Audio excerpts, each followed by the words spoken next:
After marrying Ethan Grant, the illegitimate son of the richest man in the elite circle, he loved me like I was his whole world. Everyone said I had married for love. But when I was drowning, he just watched coldly from the side. "Stop pretending to be pitiful," he said. "I gave you over 20 years of a wealthy life as Mrs. Grant. That should be enough. The only person I truly owe is your cousin Claire. She's the one I really love. She stayed silently by my side for 10 years, just so I wouldn't be in a difficult position." Then he added cruelly, "You'd better really be drowning this time. It would be perfect for us." Even our son, who had just started college, joined in, trying to persuade him. "Don't worry about her, Dad. Aunt Claire's the one who really cares about us. She's been managing the company all these years. You should marry her." Mom would have given her blessing too. I was so furious I couldn't catch my breath. I died from suffocation. I had worked tirelessly for that family for over 20 years, and in the end, they were ready to throw me to the fish. When I opened my eyes again, I was back on the day Ethan came to our home to propose. The look he gave me was full of disgust. Before my father could speak, Ethan stepped forward and said, "Mr. Stone, the one I love is Claire. Please let me marry her." In that moment, I understood. Ethan had been reborn too. My dad was trembling, pointing at Ethan with a shaking finger, too angry to speak. But Ethan's eyes were glued to Claire, who stood just behind me. That gaze, I'd seen it before. In my last life, when I invited Claire to our house, Ethan had looked at her the same way, obsessed, crazed, and unhinged. "Mr. Stone, I made the wrong choice before. Claire is my true soulmate." He turned his head, finally casting a disdainful glance at me. "Emily is just too boring, dull and flavorless. I want to create a real business legend with Claire by my side. Besides, Claire's been living in your house anyway. She's practically like your daughter." My dad's chest rose and fell rapidly in fury. He reached for the phone to call security, but I stopped him. "Wait," I said. My father looked at me, stunned. Ethan froze too, then curved his lips into a mocking smile. He must have thought I would beg him again, like I did in the last life. He stepped closer and offered a condescending solution. "Emily, even though we can't get married, I can hire you as my personal assistant. Name your salary, anything you want. After all, you've been with me for so many years." The air turned dead silent. My father's face went from red to a dark, livid shade. But I smiled. I gently moved his hand away from the phone and walked step by step toward Ethan. I stopped in front of the face I had once loved for over 20 years, looked him straight in the eye and said calmly, "A bastard child who had to climb his way up through marriage? I never respected that before." I paused, the curve of my lips deepening into a smirk. Now, I despise it even more. I saw Ethan's face freeze in shock. Then I turned to my father and said, "Dad, I don't want to dirty my eyes here any longer. I'm going upstairs to change." But I didn't go to my own room. I walked straight to Claire's. I had to remind her, Ethan Grant is not a good man. The door was half closed. Claire had her back to the doorway, speaking in a hushed voice on the phone with her best friend, her tone full of smug pride and excitement. "I got Ethan, that idiot. He said right in front of everyone that he wants to marry me. Emily, she's just a pretty but clueless doll. What does she know about business? About men?" I just copied her outfits, mimicked the way she talks, and grabbed a few of her drafts from her computer. I tweaked them a bit, and Ethan now thinks I'm some kind of genius soulmate, a business prodigy. He has no idea that every word he praises me for actually belongs to that dumb Emily. Ha ha ha, just wait, once I marry into the Grant family. The first thing Claire did was hand over the Stone family's company to my parents. I froze where I stood. So that's how it was. My ideas had been stolen by a thief, and everything my family had worked so hard for had become a cruel joke to an ungrateful traitor. While I was still in shock, Ethan Grant suddenly grabbed my wrist tightly. I hadn't even noticed when he'd followed me. His face was twisted with rage and disgust. "Emily, I'm warning you, don't even think about hurting Claire." He was convinced I had come to cause trouble for her. His eyes were full of contempt and disdain as he sneered, "Drop that jealousy. Claire's talent is beyond anything you could ever comprehend. 3 days from now, at the Genesis Capital Venture Summit, she'll amaze everyone. You'd better accept reality and stop humiliating yourself." Ethan was convinced that his second chance at life existed solely to correct his mistakes and embrace true love. He truly believed his success in the last life had all come from Claire, the mastermind behind it all. As I stared at his arrogant and idiotic face, rage boiled inside me, but I forced a smile, one that made him hesitate for a moment. "Sure," I said calmly. "I'm looking forward to it." I wanted him to watch everything he believed in, everything he placed his hopes on, shatter right before his eyes. 3 days later, I walked into the Genesis Capital Venture Summit and instantly became the center of attention. Not because of who I was, but because I was the pitiful woman whose cousin had stolen her fiancé. She has the nerve to show up? What thick skin! If it were me, I'd have dug a hole and hidden in it. Claire is a once-in-a-century business prodigy. Ethan Grant isn't stupid. Of course he chose her. People whispered, some with sympathy, others eager for drama.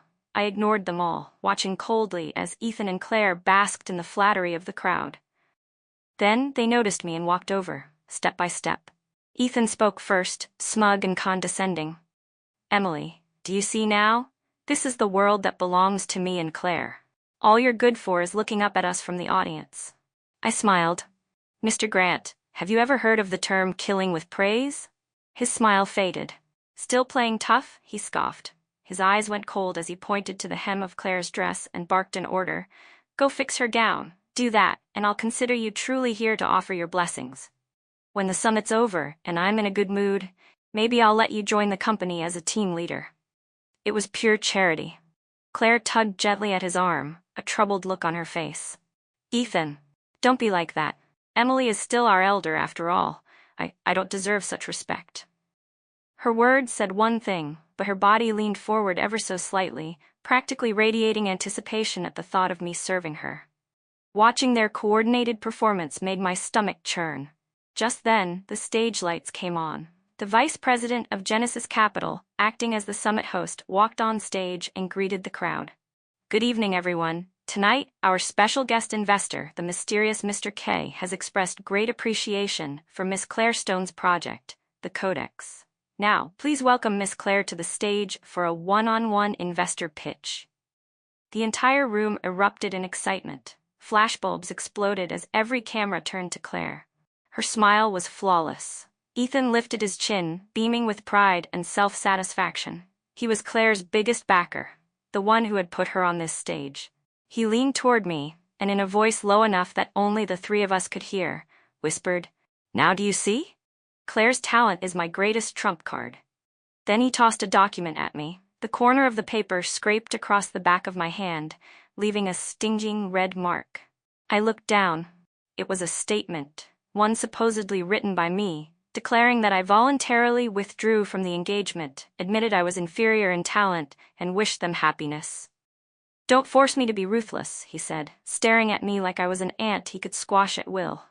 The host on stage cleared his throat, and his voice once again rang out across the venue. "In addition, Mr. K has one more request." The room fell silent. Everyone turned to look at the stage. "Mr. K would like Miss Emily Stone to join the pitch on stage as well." Ethan's smile froze. The light in Claire's eyes dimmed instantly. The host paused for a moment, then continued. "We've discovered that the project submitted by Miss Emily Stone, Solaris, shares an identical core framework with Miss Claire Stone's project, the Codex." All eyes turned sharply to me. Ethan Grant whipped his head around to look at me, the fury just before eruption flashing in his eyes. Claire had already begun trembling uncontrollably. All the color had drained from her face. In the suffocating silence of the room, I calmly straightened my collar and walked past Ethan and Claire without a glance. I stepped onto the stage, the spotlight immediately finding me. Behind me, the giant screen displayed two project proposals side by side. The Codex on the left, Solaris on the right. The structure was exactly the same, the financial forecasts were identical. Claire was the first to react. Her eyes filled with tears, and her voice trembled as she said, "Emily, I know you've never liked me, but why would you steal the work I poured my heart into?" In one short sentence, she painted me as a jealous, despicable fraud. Ethan pulled her tightly into his arms and pointed at me, shouting to everyone in the room, "She stole it. I saw her with my own eyes, 3 days ago, sneaking into Claire's room like a thief. She must have taken the files then. He glared at me, his eyes burning with hatred. Emily, I know you too well. All you ever had were cheap tricks. You don't understand the first thing about real business strategy. You're not even qualified to be Claire's assistant. My father, sitting below the stage, was trembling with rage and looked like he was about to charge up. I raised my hand subtly to stop him, then turned toward the host and spoke calmly. Words alone prove nothing. Since Mr. K is also following this summit, why don't we let him give us a live question, a pressure test? Then we'll see clearly who the real creator is and who's the thief. Without hesitation, Ethan answered on Claire's behalf. Fine, let's settle this so you'll admit defeat once and for all. He was utterly convinced Claire would win, convinced that, in this second life, his judgment couldn't be wrong. He wanted to turn this public execution into a shining testament for his so-called true love. The large screen behind us lit up with a video connection. Mr. K appeared on screen, wearing a silver mask that revealed only his eyes. He presented a cutting-edge, forward-thinking question. Claire turned ghostly pale. The question was well beyond the scope of anything she had memorized. She opened her mouth, lips moving, trying to come up with a response, but her answer was a chaotic mess of broken logic and meaningless fragments. In the end, all she could muster was an empty conclusion. It's a bold concept, but it needs time to be validated. Ethan immediately stepped in to smooth things over. He shot me a smug look and said mockingly, Claire's just nervous. But you, Emily, you're too scared to say a word. You've already lost. Then, turning to the screen, he put on the act of a devoted protector. Mr. K, Claire is just a pure, innocent girl. Please don't make things harder for her. She never wanted her work to be plagiarized. I apologize on her behalf. As long as you're still willing to invest, I promise to make Emily disappear for good. He wanted to trade my erasure for Claire's future. The whispers below the stage turned into open ridicule. So this was her plan? Force her way onto the stage? Shameless. Even Mr. Grant wants her gone. Why is she still here? I smiled, stepped forward, and picked up a marker beside the whiteboard. The tip of the pen made a crisp, deliberate sound as it met the surface. Then I began to break down Mr. K's question across 3 dimensions: core logic, technical baseline, and real-world application. Layer by layer, I dissected the challenge and proposed 3 concrete optimization solutions. When I finished, I put the marker down and turned to face the audience. I pointed to the 2 identical proposals still glowing behind me. One more thing I need to highlight, I said. To fool amateur investors like Mr. Grant, who pretend to understand business but don't, I intentionally planted 3 data traps in my proposal. I then identified each trap, explained its purpose and mechanism, and revealed exactly which financial reporting cycle each one was designed to detonate in. A true thief, I said clearly, would never see any of that. The room fell into dead silence. Ethan's face went from flushed red to a dark, humiliated shade of blue. Claire swayed on her feet, barely able to stand. Claire nearly collapsed to the ground. Mr. K remained silent for a long time before slowly speaking. Mr. Ethan Grant, do you still believe Miss Emily Stone is the plagiarist? Ethan's face turned a shade of ashen gray I had never seen before. It was like he'd been stripped bare in front of a crowd. Every ounce of dignity and confidence shattered into dust. His body trembled with fear and confusion. No, that's impossible, he muttered, turning toward the pale, speechless Claire in his arms. Claire, tell him. Tell everyone it's not true. It was you. You taught me all of this. Say it. Claire's lips trembled, but not a single word came out. All her pretense, all her performance, laughable in the face of real strength. Then Mr. K's voice came through the screen again. Miss Claire Stone, your submission of the codex was received 3 days ago at 9:15 a.m., but our system shows that Miss Emily Stone submitted Solaris 3 weeks ago at 3:02 p.m. 3 weeks. That was more than enough time for someone with intent to make a perfect copy of an original project. The crowd erupted in shock. Every whisper, every mocking glance suddenly turned and swept toward Ethan and Claire. Ethan shoved Claire away from him like she was something filthy. She let out a sharp scream as she fell to the ground, completely disheveled. He didn't even look at her. He stormed over to me, eyes bloodshot, clutching my shoulders in a death grip. You planned this, he hissed. You planned it all. You knew from the start you wanted to watch me fall. Emily, you're so cruel. I looked at his face, twisted with desperation and rage. Ethan, I said calmly, I wasn't watching you fall, I was just taking back what was mine. At that moment, Mr. K removed the silver mask from his face. A gentle, refined man with a pale, sickly complexion appeared on the giant screen. The entire venue went silent once more. Even my father, seated below the stage, stood up in stunned disbelief, his mouth slightly open, eyes wide in shock. Ethan was hit like thunder had struck him. He froze completely, and the strength in his hands fell away. His Adam's apple bobbed as he forced out the words, Luke? Luke Rivers? No, he should have said, the true power behind Genesis Capital, my uncle, Luke Rivers. Due to health reasons, my uncle had spent years receiving treatment overseas, rarely appearing in public. In my last life, after he passed away, I had sorted through his belongings and discovered that he had always been quietly supporting me from afar. Even without my knowledge, he had helped me clear away countless obstacles. Now, his eyes settled on me, filled with unspoken pain and deep regret.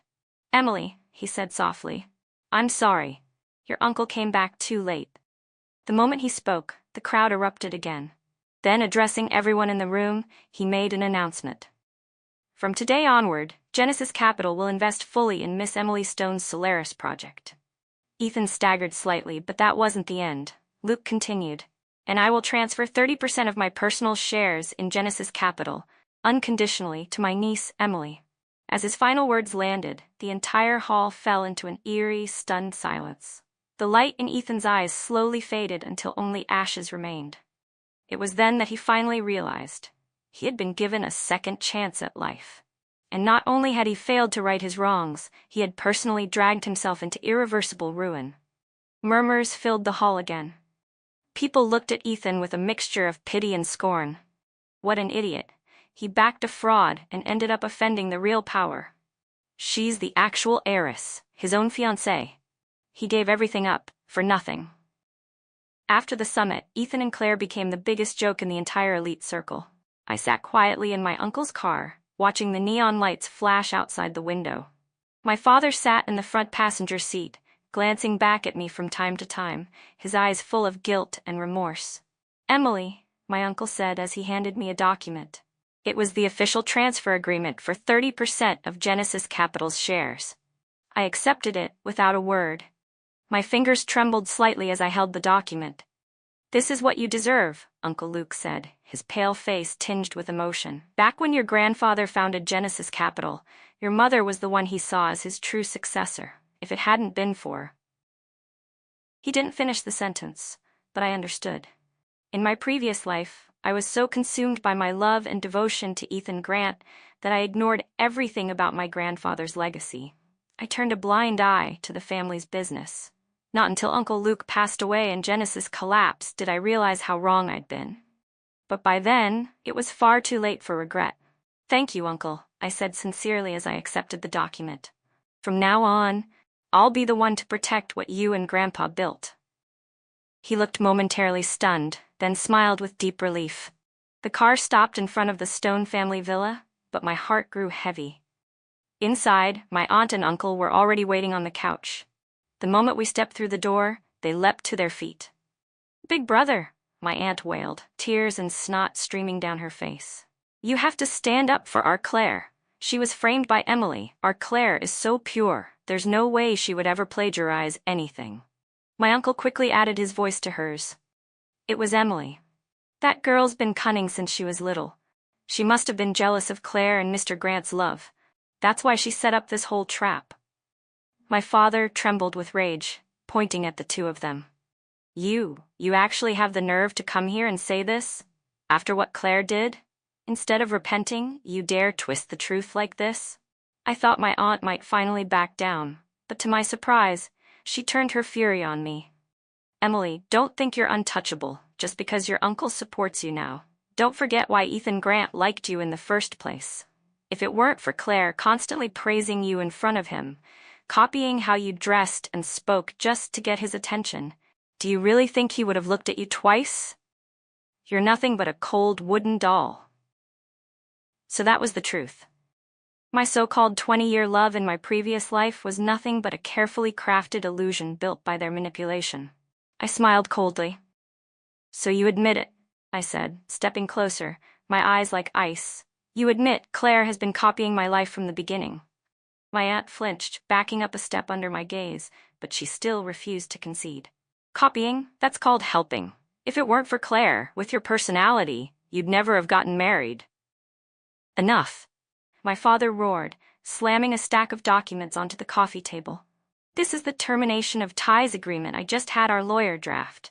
From this moment on, your family has nothing to do with the Stones. Get out, now. My aunt and uncle were stunned. They hadn't expected my father to cut ties so decisively. Big brother, you can't do this, my aunt cried, lunging toward him, but he shoved her away. Security, he barked. 2 guards entered immediately, dragging my aunt and uncle toward the door. You can't treat us like this, my aunt shrieked. Emily, you bitch, you destroyed my daughter's future. I watched her being dragged out with cold eyes. There was no satisfaction in me, only a deep, frozen calm. Claire was still upstairs. I spoke evenly. Claire, you can come down now. She stood at the top of the stairs, her face pale as ash. She hadn't dared show herself the entire time. Now discovered, she had no choice but to walk down, trembling with each step. She stopped in front of me, eyes filled with tears. I'm sorry, I didn't mean to. Looking at her, disgust rose in my chest. In my previous life, this was exactly how she ruined me, step by step. She took everything from me, my husband, my child, my identity. I waved my hand and the security guards escorted her out as well. Finally, the villa fell silent. But Ethan Grant didn't disappear so easily. Like a trapped beast, he began to spiral, more obsessed, more deranged, and more dangerous than ever. I stood by the floor-to-ceiling windows of our company, gazing at the towering advertisement for Blaze Ventures on the building across the street. A faint smile tugged at the corners of my lips. Liam took over Ethan Grant's project, Uncle Luke said as he handed me a cup of coffee. Yes, I replied. A sworn enemy turned ally. How ironic. I took a sip. The bitterness spread across my tongue. Liam Chen had once been a business rival, crushed under Ethan's heel. Now, he had become Ethan's last lifeline.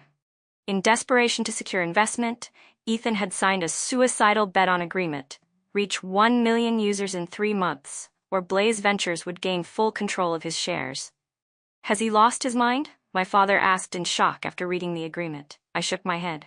He's not crazy, just too confident. Confident to the point of blindness. Confident to the point of stupidity. The next day, Ethan publicly announced the launch of his new social media platform, Skynet. He claimed it would disrupt the entire industry. At the press conference, he stood tall, radiating pride, his eyes openly challenging me. This project, my father said, frowning, looks strangely familiar. I let out a cold laugh. Because it's the draft I once tossed into the trash. That concept had 3 fatal flaws. I had abandoned it long ago. But somehow Claire had dug it up and presented it to Ethan like a treasure. Should we stop him? Uncle Luke asked. No, I said, shaking my head. Let him carry on. I pulled out a document. This is Skynet's data model. Once the user count surpasses 500,000, the system will crash. And I paused for a moment. I left a backdoor in the architecture when I first designed it. All user data will auto-sync to my server. My father and Uncle Luke exchanged stunned glances. Emily, my father said slowly, to deal with wolves, you have to be even more ruthless than they are. I nodded calmly. In the following days, I threw myself entirely into the Solaris project, while keeping close watch on Skynet's trajectory. Ethan burned through money like water. Ads flooded every major platform. User numbers soared. Day 3, 400,000 users. Day 5, 450,000. Day 7, 480,000. My team worked around the clock preparing for the harvest. On the night of Day 8, Ethan held a lavish celebration banquet at a 5-star hotel. The event was filled with celebrities and business elites. He stood on stage, champagne in hand, beaming as he addressed the crowd. Thank you all for your support, he said. Tonight, I want to thank someone very special. The crowd stirred. Every eye turned toward me. I had dragged my father along to attend. He now sat quietly in a back corner, arms crossed. Without her, Ethan continued, lifting his glass, I wouldn't have found my true self. His eyes gleamed with triumph. Emily, Do you see? I soar even higher without you. Applause thundered through the room. Claire clung to his arm. Though visibly worn down, her eyes shone with pride. I raised my own glass with a calm smile, silently counting down in my heart. 3, 2, 1. The number on the large digital screen behind Ethan changed. 499,998, 499,999, 500,000. At the exact moment the counter ticked to 500,000, a notification sound rang out. Every phone in the room buzzed in unison. Skynet crashed. The app instantly blacked out and force closed across every device. No one could log in. Then the screen behind Ethan abruptly switched to the logo of Solaris Technologies. A message popped up. Skynet has collapsed. Solaris is now officially live. All Skynet users can migrate with one click. Your data is fully preserved. The room erupted in chaos. Ethan slammed his champagne glass to the floor. Shards flew in all directions. "Emily!" he roared, charging at me, only to be blocked by security. "What did you do?" I stood up, calmly walked to the center of the stage and took the mic. "Ladies and gentlemen," I said, voice clear and unwavering, "I'm Emily Stone, CEO of Solaris Technologies. I'd like to thank Mr. Grant for providing such an effective early-stage marketing campaign for our new platform." Silence fell over the room like a blanket. "Just now," I continued with a smile, sweeping my gaze across the audience before landing squarely on Ethan's twisted expression, "Mr. Grant said that without me, he would soar even higher." I tilted my head slightly, still smiling. "But he forgot one thing. A person without wings will never fly." The collapse of the Skynet project triggered a chain reaction. Liam Chen at Blaze Ventures immediately activated the bet-on clause, demanding Ethan Grant repay 3 times the investment amount. Otherwise, Blaze would forcibly acquire his company. The once celebrated rising star Ethan Grant was now neck-deep in financial crisis. Blaze Ventures officially announced they would pursue legal action against Ethan. Multiple properties under his name were frozen. I sat in my office, watching financial news notifications flash rapidly across my phone screen. A faint smile played on my lips. "Miss Stone," my assistant said hesitantly at the door. "Ethan Grant is here again. It was his 7th visit. Tell him I'm not available," I said calmly, flipping another page of the report in front of me. To me now, the man I had once been obsessed with for over 20 years was no more than a stranger passing by. Suddenly, a commotion erupted outside the window. Ethan stood in front of the building, disheveled and red-eyed. "Emily, I know you're in there. Come out here." Security tried to restrain him, but he fought back like a madman. "You can't do this to me. We're husband and wife, 20 years of marriage, 20 years." I watched indifferently, my heart calm as still water. In my previous life, I gave him everything I had, only to be repaid with betrayal and coldness. This life, I wouldn't give him even a single piece of myself. "Escort him out," I said into the intercom, voice steady. Security grabbed him by both arms. Still unwilling to give up, he shouted, "Emily, what do you want from me? Just meet me once." I walked to the window and looked down at him being dragged away. My gaze was steady, without a hint of emotion. When he realized I wouldn't come out, he sent a message. "After everything we've been through, are you really this heartless? Please, I'm begging you, help me one last time. If you get me through this, I'll agree to anything you want." I blocked his number without a second thought. Once, I thought he was my whole world. Now he wasn't even worthy of a glance. "Miss Stone?" my assistant said again, knocking gently. "Chairman Gordon Grant of Story Group would like to meet with you." I smiled. The fish had finally taken the bait. Gordon chose to meet at an exclusive private tea house not open to the public. He sat in the seat of honor and personally brewed tea for me. "Emily," he said, cutting to the chase, "I won't sugarcoat it. I know that idiot Ethan wronged you, and I know everything you've done lately has been aimed at him." I sipped my tea calmly, waiting for him to continue. "I'll give you the chance to destroy him," Gordon said in a lowered voice. "I'll help you take down his company. Make him lose everything and be kicked out of the Grant family. In return, you'll merge your platform with Story Group." He thought I was a woman blinded by hatred, one who would gladly marry into the Grant family just to get back at Ethan. "Chairman Grant," I said, looking up and meeting his eyes, "you seem to be mistaken about one thing. I'm not here to destroy him. I'm here to devour him, not just his company, but Story Group as well." Gordon's hand trembled, nearly spilling the tea in his cup. His pupils constricted, and his face turned ghostly pale. "What did you say?" I slid a file folder across the table toward him. Inside were detailed records, 3 years of financial irregularities within Story Group, backdoor dealings among the executives, and evidence of illicit operations between him and several board members. "Chairman Grant," I said quietly, "you're getting older. Maybe it's time you retired and enjoyed your remaining years." Gordon's face went from pale to red, finally swelling into an ugly, bruised shade of purple. He slammed his hand on the table, sending tea splashing everywhere, some of it onto my white blouse. I didn't bother wiping it off. I let the drops spread across the fabric. "You dare threaten me?" "This isn't a threat," I said, leaning forward slightly. "It's a negotiation. You have 2 choices. First, call a board meeting and voluntarily step down. Transfer all your shares to me. In return, everything in this folder stays locked away in a vault, and your family keeps the last shred of dignity it has."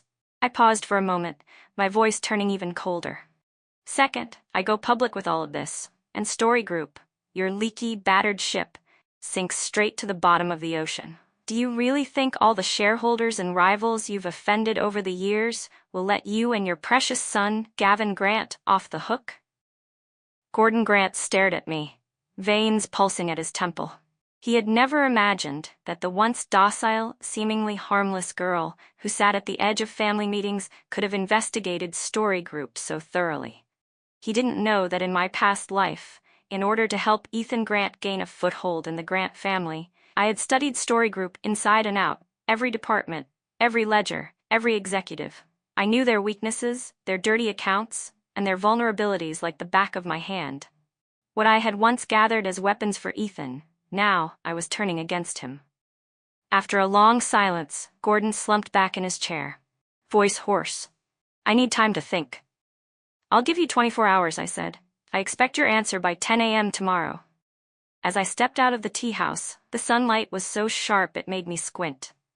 Uncle Luke was waiting by the car. He rolled down the window and handed me a bottle of water, concern in his eyes. "Emily," he said, "Gordon Grant's an old fox. Isn't pushing him this hard too risky?" I unscrewed the cap and took a sip, then shook my head. "Uncle, people like him. You can't give them even a second to regroup. What he fears most isn't losing the company, it's that his carefully groomed heir, Gavin, will lose his future if this scandal explodes." "I'll agree." Sure enough, the next morning, I received a message from Gordon Grant. Just 3 words. "I agree." At that very moment, Ethan Grant was still completely in the dark. He had pulled every string he could and finally learned from my father that I would be visiting my mother's grave that afternoon. This was his last chance to see me. It was drizzling softly in the cemetery. I laid a bouquet of white chrysanthemums in front of my mother's headstone. "Mom," I said quietly, "I came to see you. Don't worry, your daughter is doing just fine now. No one will hurt me again." I heard footsteps behind me. I didn't turn around. I didn't need to. I already knew who it was. Ethan stood not far behind me, holding an umbrella. He looked like a ghost of his former self, his once proud figure now gaunt and hollow. The rain had washed away every trace of the arrogant man he used to be, leaving behind nothing but exhaustion and red-rimmed eyes. His pants and shoulders were soaked, but he didn't seem to notice. He just stood there, silently watching my back. "Emily," he called out in a hoarse, trembling voice. I ignored him, continuing to wipe my mother's photo with a handkerchief. In the picture, she smiled gently, her eyes warm and kind. Ethan stepped forward and stopped at the spot where he used to place flowers. His voice cracked as he began. "I know I was wrong. I shouldn't have believed Claire's lies. I shouldn't have treated you that way. I thought coming back to life was a gift, a second chance to fix everything. But now I realize the biggest mistake I ever made was losing you." As he spoke, his eyes turned red again. "When you exposed those data traps at the summit," he said, "that's when I should have known. But I couldn't accept it. I didn't want to admit I was wrong. I didn't want to admit that I got a second life and still ended up a complete fool." "After Skynet collapsed," he continued, "I locked myself in my office for 3 days and 3 nights, replaying every moment of our past. And that's when I saw it. Every decision I once thought was mine, every success I claimed, you were always there, behind the scenes, Without you, I was nothing. The rain blurred his face. I couldn't tell if it was rain or tears running down his cheeks, but I could see clearly. He had finally dropped every last shred of pride and illusion. In front of me, he had nothing left but truth. Emily, he pleaded, help me one more time. Just once more, for the sake of the 20+ years we shared. If you help me, I'll cut all ties with Claire immediately. I'll give up everything. I just want you back. His knees buckled, and he fell to the ground in front of my mother's grave, splashing mud everywhere. Emily, I beg you, if not for me, then for our son. He wasn't even born yet. And Ethan still had the nerve to bring up our son. The same son who, when I was drowning, urged him to marry Claire faster. I turned around and looked at him coldly. Ethan, I said slowly, do you know what I was thinking about when I was drowning in my last life? It wasn't the 20+ years we spent together. It wasn't love. I was thinking about the path I carved out for you, with blood, sweat, and everything I had. A golden path that, in the end, you and Claire waltzed down like a pair of dogs. I died with my eyes wide open. His body froze completely. He stared at me in disbelief. I smiled. So tell me, how could I possibly help you again? I leaned in slightly. The only thing I'll do is take back what's mine, personally, including everything you thought was yours. And for that, I added with a smirk, I have to thank your father for his cooperation. Ethan looked like he'd been struck by lightning. What did you say? I said, I continued, my voice calm and unhurried, while you were too busy groveling at my feet, your father was signing over all his shares in Story Group, to me. His pupils trembled. I wasn't done. Oh, and Liam Chen from Blaze Ventures? I said. He sold me all the debt he held in your company. So, Mr. Grant, legally speaking, I'm your new boss. All the color drained from his face. His lips trembled, but not a single word came out. The flicker of hope and regret in his eyes slowly crumbled into utter, lifeless despair. I pulled a document from my bag and threw it at his chest. Here's your termination notice. Out of respect for the decent material life you once provided me over those 20 years, I'll give you a severance package. Take it, and get the hell out of the elite circle. Don't ever show up in front of me again. The papers scattered onto the wet ground, soaking in the rain, the ink bleeding until the text blurred away. Ethan raised his head. Rain and tears mixed together, running down his face in a pitiful mess. He looked at me, his lips forming the same broken question over and over. Why? Why did it end like this? Why? Because you never loved me, I said flatly. Because you never recognized my value. You brought this on yourself. I looked at him, completely broken, and felt nothing. No anger, no pity, no sorrow. I opened my umbrella and walked toward the exit of the cemetery. After a few steps, I paused. I didn't look back. My voice was quiet, detached, and final. Oh, and one more thing I forgot to mention. The person you hate most, your brother Gavin Grant, is now my deputy. Story Group will be co-managed by the two of us going forward. You're the one who threw everything away. I didn't wait for a response. I walked on. Behind me, I heard Ethan's anguished scream tear through the air, but the wind carried it away, and it never reached me. My life had turned a new page, and Ethan Grant was destined to rot in the past, nothing more than dust beneath my feet.